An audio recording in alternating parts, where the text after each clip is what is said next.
주일 아침 세상에서 원하는 것, 나의 필요를 채우기 위해서가 아니라 은혜를 사모하여 나온 저 여러분에게 하나님의 크신 은혜와 축복이 더하여 주실 줄로 믿습니다. 목사님께서 전도사가 말씀을 전할 수 있는 기회가 적구나 라고 해서 반강제적으로 전할 수 있는 기회를 주셨습니다. 하나님의 은혜라고 생각합니다. 준비하지 않았을 때 닥치면 이걸 어떡하지 고민하였을 텐데 준비하였던 그 타이밍에 주셔서 참 감사합니다. 제가 조금만 하루만 더 마음을 돌이키지 않았으면 오늘 저는 여기서 말씀을 전하기보다 목사님 저 못해요 하고 요나처럼 큰 물고기를 찾아서 도망가고 있었을지도 모르겠습니다. 자, 오늘은 요엘 2장 28절부터 32절에 있는 말씀으로 나로부터 시작된다 라는 제목의 말씀을 함께 은혜를 나누고자 합니다. 제가 노래 부르는 걸 참 좋아합니다. 노래 부르는 걸 참 좋아하는데 그렇다고 제가 뭐 유행가를 좋아한다거나 잘 부른다거나 그런 것은 결코 아닙니다. 그렇다고 못 부르는 건 아니지만 제가 부르는 노래는 하나님 찬양하는 찬송가, 복음성가입니다. 근데 어느 순간 제가 한 1년여 시간을 찬양을 덜 하였던 적이 있습니다.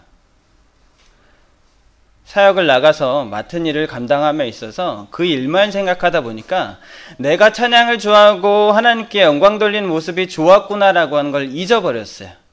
그러다가 어떤 상황이 벌어졌냐면 제가 함께 여러분 아까 호산나 성가대가 불렀던 그 찬양을 저도 같이 하였었는데 이제는 음을 쫓아가기가 힘듭니다. 그래서 예배 시작 전에 반주자님한테 그랬어요. 제가 음치가 되어가는 것 같아요. 악보를 봐도 그 음을 낼 수가 없어요. 그 얘기를 하면서 다시 한번 회개하는 마음을 갖게 되었습니다. 내가 왜 그렇게 되었는가 고민해 봤더니 노래 부르는 건 좋아하는데 노래를 연습하는 거는 하지 않았던 겁니다. 찬양하는 건 좋아하는데 나의 찬양만 생각하고 하나님께 올려드리는 찬양을 생각하지 않았던 겁니다. 제가 성가대로 활동할 때 지휘해 주신 분께서 제가 테너 파트를 만들었을 때 계속해서 연습을 시키는 것이 불만이었어요. 나는 한 번만 해도 되는데 나는 한 번만 해도 되는데 왜 두 번, 세 번 시킬까? 나는 음이 맞고 다른 사람이 음이 틀렸는데 왜 나한테 또 시킬까? 불만이었습니다. 놀라운 건요, 그렇게 제가 불만을 갖고 예배에 참여해서 호산나 성가대로서 찬양을 했던 그때는 저는 꼭 속된 말로 삑사리를 냅니다. 아니면 예배 시작 전에 이미 목이 쉬어서 성가곡은 제대로 부르지 못하게 됩니다. 누가 문제였나요? 연습을 시키는 지휘자님이 문제였나요? 아니면 연습을 따라가지 않은 제가 문제였을까요? 100% 제가 문제였습니다. 오늘 제목을 나로부터 시작된다라고 정하여 봤습니다. 이렇게 제목을 전한 건 지난주에 목사님께서 전하셨던 말씀을 되새김질하면서 새로운 것만 쫓아가는 이 세대 가운데 하나님께서 주신 놀라운 것들을 유지하는 것도 중요하겠구나. 한 번만이 아니라 두 번, 세 번 연습하는 것이 필요하고 그것이 우리의 습관이 되어서 하나님의 말씀대로 승리하면서 살아가는데 큰 도움이 되겠구나라는 마음을 갖게 되었습니다. 10월은 개혁의 달입니다. 나 자신과 가정, 교회와 사회 개혁은 나로부터 시작됩니다. 다른 사람으로부터가 아니라 바로 나로부터 시작됩니다. 왜 나로부터 시작될까요? 첫 번째로 모든 문제의 출발점은 바로 나로부터 시작되기 때문입니다. 누가복음 6장 42절에 보면 이렇게 예수님께서 말씀하십니다. 너는 네 눈 속에 있는 들보를 보지 못하면서 어찌하여 형제에게 말하기를 형제여 나로 내 눈 속에 있는 티를 빼게 하라 할 수 있느냐. 외식하는 자여 먼저 내 눈 속에서 들보를 빼라. 그 후에야 내가 밝히 보고 형제의 눈 속에 있는 티를 빼리라. 나의 문제가 해결되지 않으면 다른 사람의 문제를 지적하기만 합니다. 다른 사람의 문제를 밝히 보지 못하고 도움을 주기보다는 마음에 상처를 주고 더욱더 어려움에, 공경에 처하게 됩니다. 개혁과 혁신을 외치는 이때에 저와 여러분이 여러분 스스로가 변화하지 않으면 여러분 안에 있는 버려야 될 모든 것들은 더 드러나게 되기 때문입니다. 먼저 저와 여러분의 눈 속에 있는 들보를 빼내셔야 됩니다. 거기서부터 우리의 모든 개혁은 시작이 됩니다.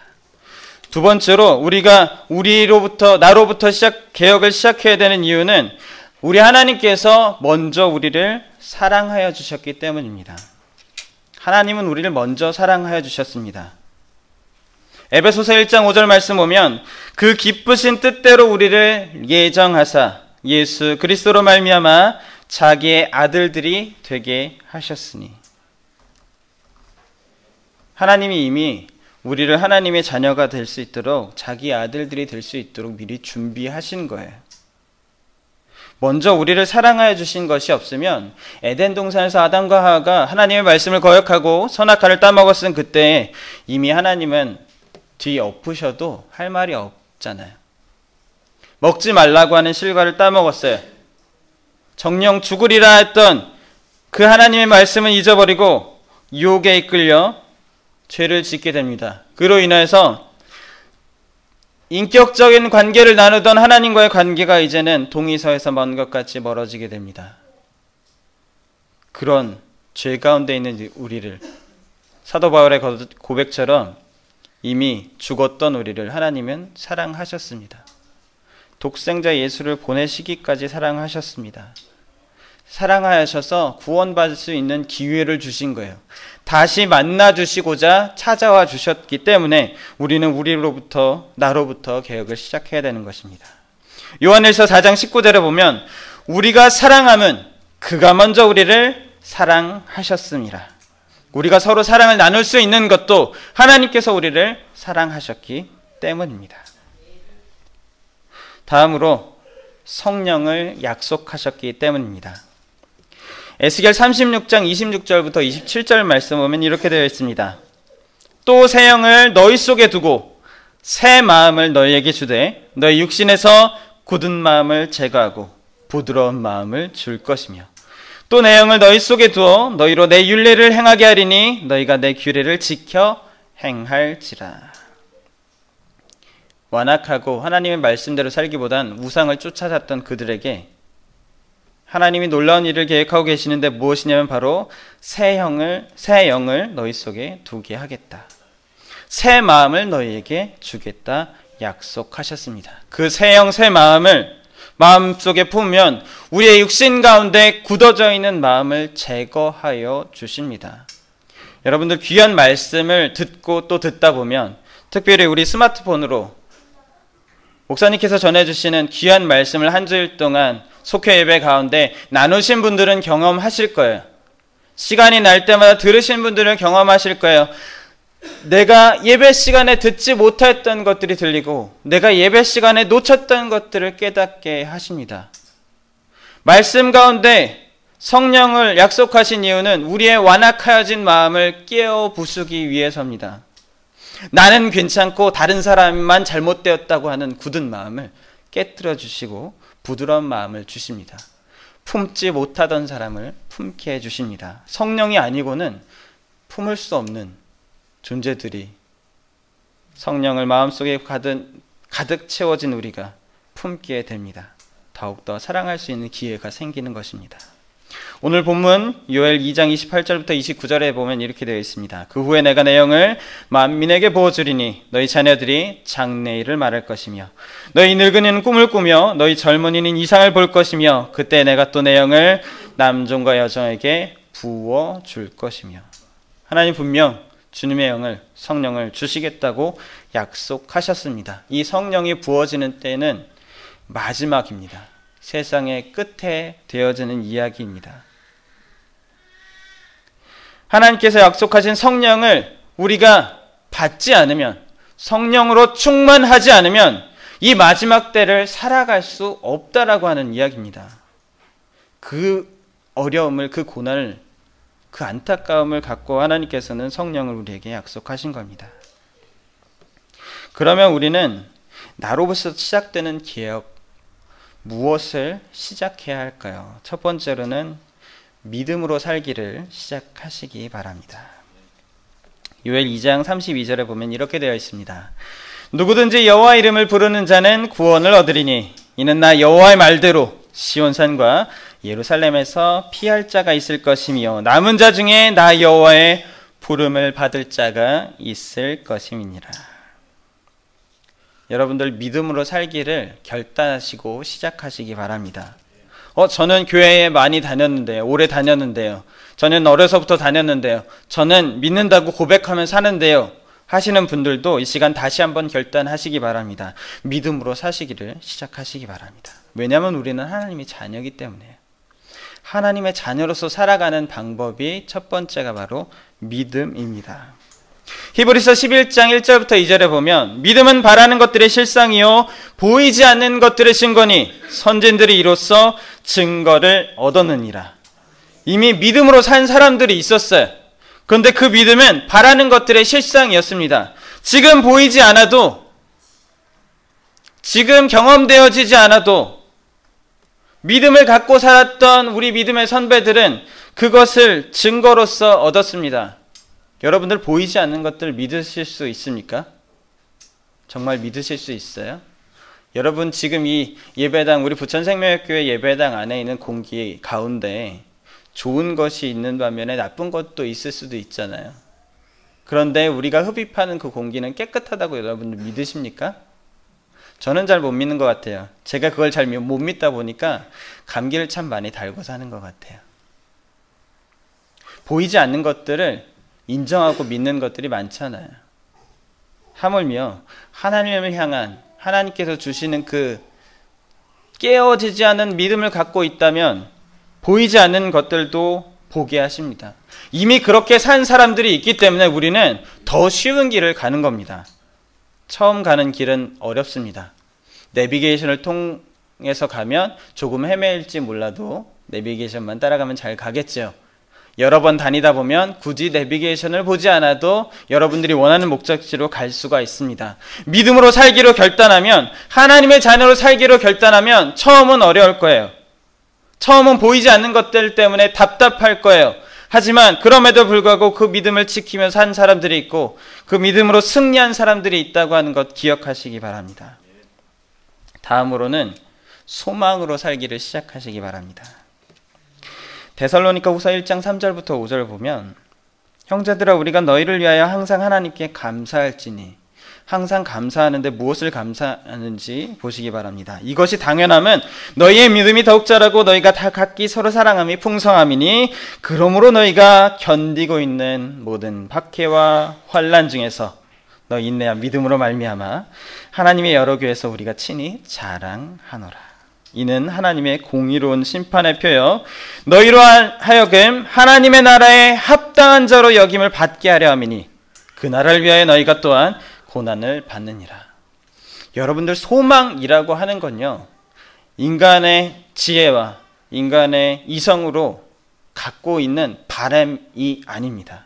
우리가 성경을 통해서 소망으로 받는 것은 바로 하나님의 나라입니다. 우리가 고통 중에 살아가는 이 세상은 보이는 것은 암울한 것이고 만져지는 것, 느껴지는 것은 답답함 밖에 없잖아요. 어느 누구도 하루를 시작해서 마칠 때까지 행복하다고 말하기보다는 어느 순간 저와 여러분 가운데 아이고 죽겠다 혹은 아이고 힘들다 그런 말을 하지 않아도 한숨을 길게 쉬는 경험을 하실 겁니다. 우리가 사는 세상이 그렇게 녹록한 세상은 아니에요. 쉬운 길만 찾아서 갈 수 있는 세상도 아닙니다. 그런 곳에서 헛된 것에 소망을 품고 산다면 그것은 그 인생은 얼마나 안타까운 인생이겠습니까? 저와 여러분이 하나님의 나라를 소망하시기 바랍니다. 그 하나님의 나라를 소망하고 살아갈 때 박해와 환난이 다가온다고 할지라도 그것은 하나님의 공의로운 심판의 표이기도 하고 하나님의 나라에 합당한 자로 훈련하는 연단의 기회이기 때문입니다. 훈련할 수 있는 기회가 있다는 것, 그것 또한 축복인 줄 믿으시기 바랍니다. 다음으로 세 번째로는 사랑으로 살기를 시작하시기 바랍니다. 서기관 중에 한 사람이 예수님을 찾아옵니다. 예수님께서 어떤 사람이 찾아와도 놀라운 이야기를 하신다고 하는 것을 알기에 그는 예수님께 찾아와서 묻습니다. 예수님, 모든 계명 중에 첫 번째는 무엇입니까? 그가 이렇게 질문한 건 예수님께서는 대답을 잘하시는 분이구나 라고 하는 생각밖에 없었을지도 몰라요. 그런데 예수님은 대답하십니다. 예수께서 대답하시되, 마가복음 12장 28절부터 34절에 있는 내용입니다. 첫째는 이것이니 이스라엘아 들으라. 주 곧 우리 하나님은 유일한 주시라. 내 마음을 다하고 목숨을 다하고 뜻을 다하고 힘을 다하여 주 너의 하나님을 사랑하라 하신 것이요. 둘째는 이것이니 내 이웃을 내 자신과 같이 사랑하라 하신 것이라. 이보다 더 큰 계명이 없느니라. 이 말씀을 묵상하다가 이런 마음이 들었어요. 첫 번째는 하나님 섬기는 것, 두 번째는 이웃 사랑하는 것. 첫 번째는 하나님 섬기는 것, 두 번째는 이웃 사랑하는 것. 그렇게 첫 번째와 두 번째를 나누다가 31절 말씀에 제가 말씀 앞에 엎드려졌습니다. 왜냐하면 이런 말씀이 있어요. 이보다 더 큰 계명이 없느니라. 이보다 더 큰 계명이 없느니라고 한 것은 예수님께서 첫 번째만 이야기하신 걸까요? 두 번째만 이야기하신 걸까요? 아닙니다. 하나님을 마음을 다하고 목숨을 다하고 뜻을 다하고 힘을 다해서 사랑하면 하나님의 우리를 사랑하시는 그 사랑이 더 큰 걸 알기에 나도 이제 남을 사랑할 수 있는 힘이 주어진다라고 하는 것입니다. 하나님을 사랑하는 것이 이웃을 사랑하는 겁니다. 예수님의 대답을 들은 서기관은 이렇게 고백을 합니다. 선생님이여, 옳습니다. 하나님은 한 분이시요 그 외에 다른 이가 없다 하신 말씀이 참이니이다. 또 마음을 다하고 지혜를 다하고 힘을 다하여 하나님을 사랑하는 것과 또 이웃을 자기 자신과 같이 사랑하는 것이 전체로 드리는 모든 번제물과 기타 제물보다 나으니이다. 처음에 질문하였던 것은 어쩌면 예수님의 지혜를 시험하기 위해서인지도 몰라요. 그냥 대답을 잘하는 분이니까 신기해서 신비로워서 다가왔는지도 모르겠습니다. 그런데 예수님의 말씀을 듣고 깨달았던 서기관은 고백합니다. 하나님을 사랑하는 것, 이웃을 자기 자신과 같이 사랑하는 것이 모든 번제물과 기타 제물보다 나으니라. 여러분, 때로는 저와 여러분이 본질과 비본질을 헷갈려 할 때가 많아요. 저와 여러분이 오늘 귀한 예배를 드리고 있습니다. 하나님의 말씀으로 은혜를 나누고 있습니다. 근데 여러분 혹시요, 여러분이 드린 이 예배를 마치 출근 도장 찍듯이 오셔서 도장만 찍고 가시지는 않습니까?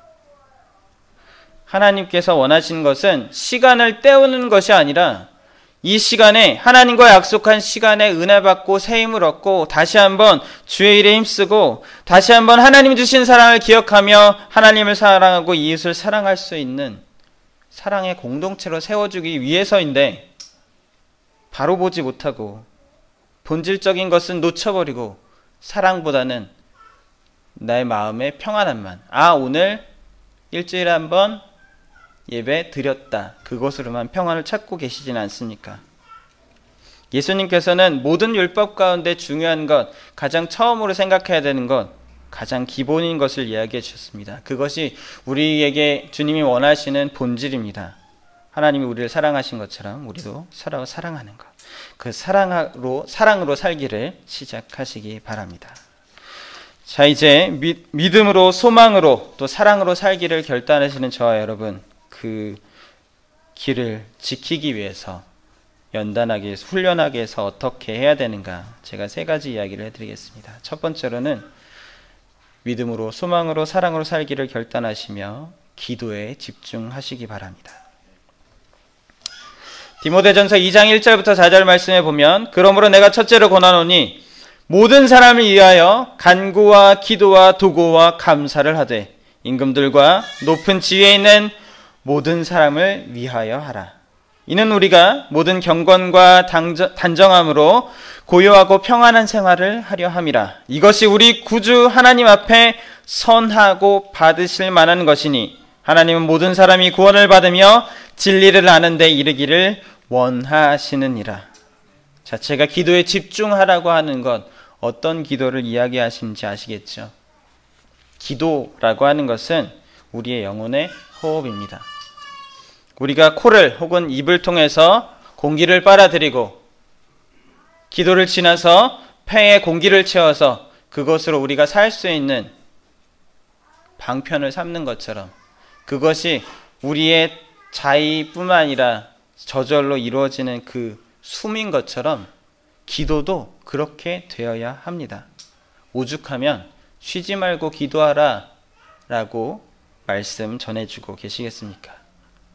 기도는 우리의 호흡처럼 자연스럽게 되어져야 되는데 그 기도가 나의 필요, 나의 소원만이 아닙니다. 그것들 앞에 남을 위해서 하는 기도에 집중하시기 바랍니다.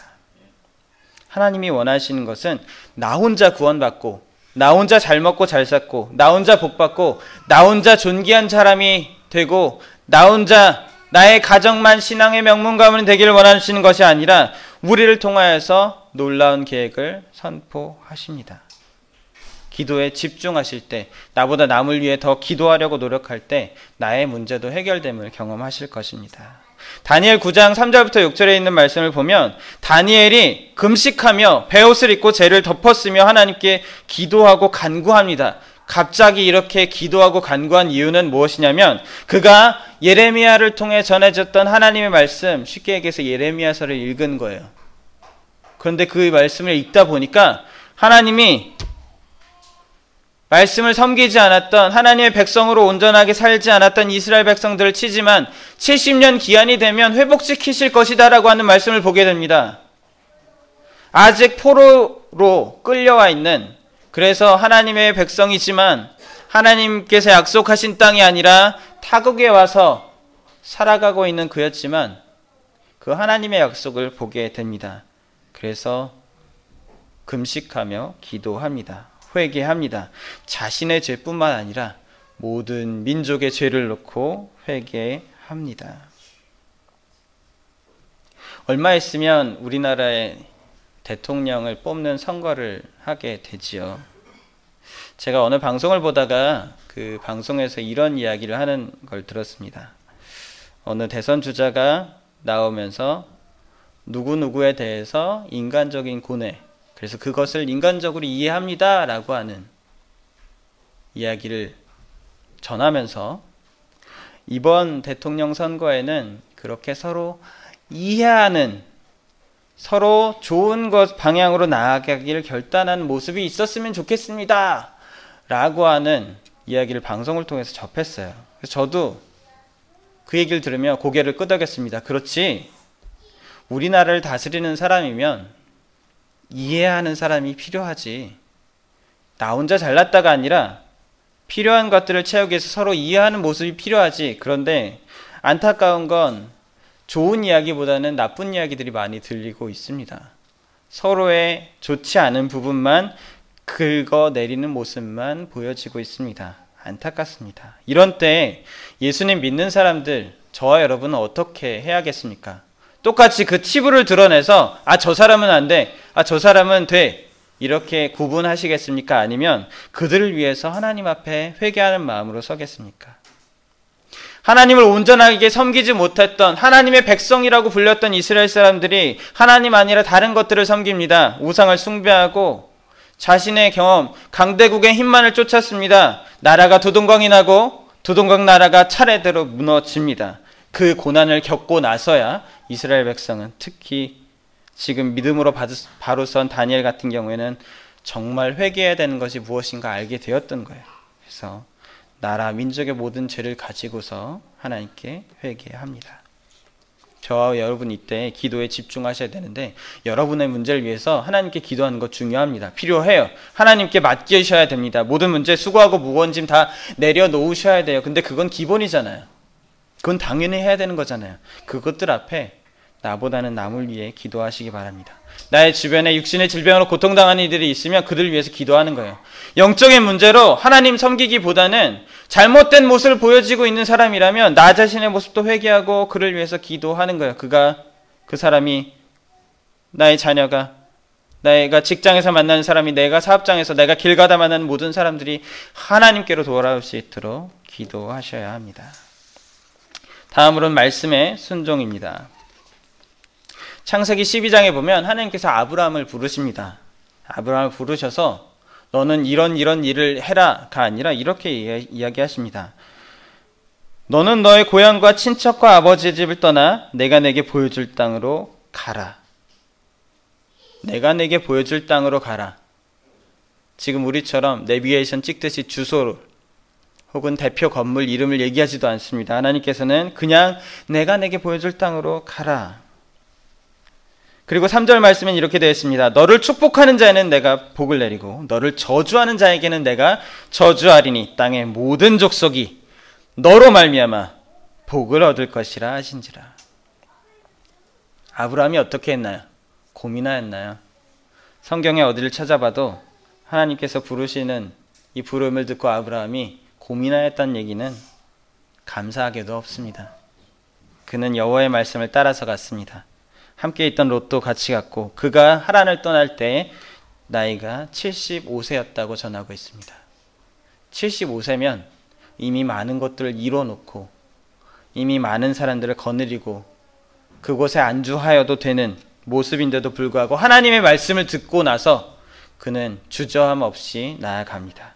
비록 그가 그 길 가운데 때로는 넘어지고 때로는 잘못 생각하는 모습이 보였을지언정 하나님은 훈련시키시고 연단시키셔서 그를 통해서 큰 민족을 이루게 하십니다. 히브리서 11장 8절부터 10절에 보면 그 아브라함의 믿음을 이렇게 고백합니다. 믿음으로 아브라함은 부르심을 받았을 때에 순종하여 장래의 유업으로 받을 땅에 나아갈새 갈 바를 알지 못하고 나아갔으며. 여러분들 말씀에 순종하는 건요, 이건 이렇고 정확하게 딱딱 떨어져서 순종하면 참 좋겠지만 때로는 저와 여러분의 생각에 때로는 여러분의 경험에 비춰봤을 때 이건 아닌데 하는 것들도 있을 거예요. 왜 저 말씀을 나에게 주시는지 모르겠습니다 하는 것들도 있을 거예요. 그래서 하나님은 놀랍고 비밀을 갖고 하나님의 말씀은 놀랍고 비밀이 가득한지도 몰라요. 그런데도 불구하고 그 말씀을 그대로 순종하였던 아브라함은 하나님께서 약속하셨던 것처럼 큰 민족을 이루게 하십니다. 히브리서 11장 9절에 믿음으로 그가 이방의 땅에 있는 것 같이 약속의 땅에 거류하여 동일한 약속을 유업으로 함께 받은 이삭 및 야곱과 더불어 장막에 거하였으니 이는 그가 하나님이 계획하시고 지으실 터가 있는 성을 바랐습니다. 우리의 생각은 짧을 수밖에 없습니다. 우리는 세상을 창조할 수 없어요. 사람을 만들 수도 없습니다. 그런데 우리 하나님은 말씀으로 세상도 만드시고 사람도 만드신 분입니다. 자기의 형상으로 만드시고 흙을 빚으시고 사람의 형상을 만드시고 거기에 그 코에 생기를 불어넣으셔서 생명을 주실 수 있는, 그래서 우리는 하나님만 섬기며 살아가야 되는 것입니다. 그 하나님이 우리에게 말씀하십니다. 사명을 맡겨주십니다. 그리고 맡겨주시면서 감당할 수 있는 힘과 방법과 길도 예비해 놓으셨습니다. 순종하는 자에게는 그것이 보이고 그것들을 누리며 살 수 있지만 순종하지 않으면, 하나라도 순종하지 않으면 한번 호되게 혼납니다. 요나에게 하나님께서 말씀하십니다. 니느웨로 가서 죄악이 가득한 니느웨 성에 말씀을 전하라. 그는 반대로 갑니다. 다시스로 가요. 아주 딱 맞아떨어지게 항구로 도착하였더니 다시스로 떠나는 배가 있습니다. 뱃삭을 내고 타요. 심지어는 배의 가장 밑은 곳에 밑에 들어가서 잠을 청합니다. 풍랑이 일고 배가 뒤집히는 상황에서도요. 순종하지 못하는 사람들 평안한 것 같죠? 그렇지 않습니다. 우리 주변에 우리를 뒤흔들 만한 사건이 분명히 일어나고 있습니다. 이럴 때에 말씀에 순종하는 모습으로 바로 서야 될 때인 줄로 믿습니다. 다음으로는 사랑의 실천입니다. 요한복음 13장 34절부터 35절 말씀 보면 새 계명을 너희에게 주노니 서로 사랑하라. 내가 너희를 사랑한 것 같이 너희도 서로 사랑하라. 너희가 서로 사랑하면 이로써 모든 사람이 너희가 내 제자인 줄 알리라. 이 말씀 읽으면서 하나님이 우리에게 사랑 주시고 그래서 사랑할 수 있는 힘도 주시구나 라고 하는 마음, 감사하는 마음도 있지만 두려운 마음도 있어요. 왜냐하면 우리의 모습을 바라보고 우리가 예수님의 제자인들 사람들이 안다라고 하는 거예요. 우리가 말씀을 전하며 살든 그렇지 않든, 믿음을 고백하며 살든 그렇지 않든, 하나님의 나라를 소망하며 살든 그렇지 않든, 사랑을 실천하며 살든, 사랑을 그냥 자기 마음속에만 품고 살든, 우리 주변의 많은 사람들은 우리가 교회 다니는 사람, 예수님 믿는 사람이라고 하는 걸 안다라고 하는 거예요. 그렇기 때문에 우리는 서로 사랑해야 됩니다. 사랑으로 가득 찬 삶을 살아가야 됩니다. 도울 일이 없나, 기도해 줄 일이 없나, 함께 슬퍼할 일이 없나 돌아보셔야 합니다. 책망하는 것보다 백지장도 맞들면 낫다고 도움의 손길이 더 필요한 때입니다. 주변에 많은 사람들이 어려움을 이야기합니다. 이런 때에 함께 사랑으로 하나 되어서 그 위기를 극복해야 될 때인 줄로 믿습니다. 사랑으로 나아가는 것이 세상에서는 어리석어 보일지 몰라요. 요한 1서 3장 13절에 형제들아 세상이 너희를 미워하여도 이상히 여기지 말라. 이상히 여기지 말라. 왜냐하면 세상을 사랑하며 사는 사람과 하나님을 사랑하며 사는 사람과 하나님의 사랑으로 서로 사랑하는 사람은 구별되기 때문입니다. 15절 말씀에 그 형제를 미워하는 자마다 살인하는 자니 살인하는 자마다 영생이 그 속에 거하지 아니하는 것을 너희가 아는 바라. 우리가 사랑으로 살아가고 사랑을 실천해야 되는 이유는 우리가 사랑을 내려놓을 때 하나님도 우리에 대한 사랑을 내려놓으십니다. 우리가 형제를 미워하는 것만으로도 살인하는 것이다. 성경은 이야기하고 있습니다. 자, 저와 여러분이 10월 개혁의 달을 맞아서 그 개혁을 가정에서 또 직장에서 사회에서 그리고 여러분의 삶 가운데 개혁을 시작하셔야 되는데 그 시작을 여러분으로 두시면 그래서 믿음으로 소망으로 살기를 결단하고 받은 말씀에 순종하며 믿음을 고백하며 사랑을 실천하는 저와 여러분에게 주시는 은혜입니다. 그리하면 첫 번째로 의롭고 영화롭게 됩니다. 로마서 8장 30절에 또 미리 정하신 그들을 또한 부르신 그들을 또한 의롭다 하시고 저와 여러분이 이곳에 모인 건 우리의 발걸음이 아니라 하나님이 초청하시고 부르셨기 때문입니다. 그래서 우리를 의롭다 하신 후에 의롭다 하신 그들을 또한 영화롭게 하셨느니라. 세상에서 존귀한 자들의 이름 같은 이름을 내게 만들어 주리라. 역대상 17장 8절에 다윗을 보면서 이야기합니다. 저와 여러분에게 동일한 은혜가 채워질 줄로 믿습니다. 두 번째로 하늘에 속한 신령한 복을 받습니다. 우리가 사모하고 받는 복은 그냥 없어지고 소멸되는 복이 아니라 하늘에 속한 그리스도 안에서 하늘에 속한 모든 신령한 복입니다.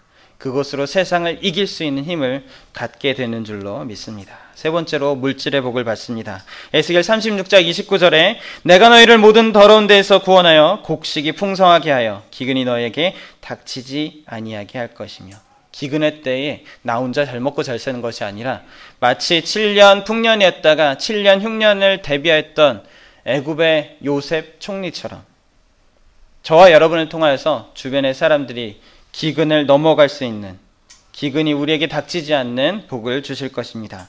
네 번째로 하나님의 자녀로 천국에 갑니다. 요한복음 1장 12절에 영접하는 자고 그 이름을 믿는 자들에게는 하나님의 자녀가 되는 권세를 주셨으니 우리가 이제 개혁하기로 우리 자신의 모습을 주님 모습으로 닮아가기 위해 노력한다면 우리는 하나님의 자녀로서 그 하나님의 자녀의 권세를 누리게 될 줄로 믿습니다. 세상에서만 아니라 하나님이 예비해 놓으신 천국에서 누리게 될 줄로 믿습니다.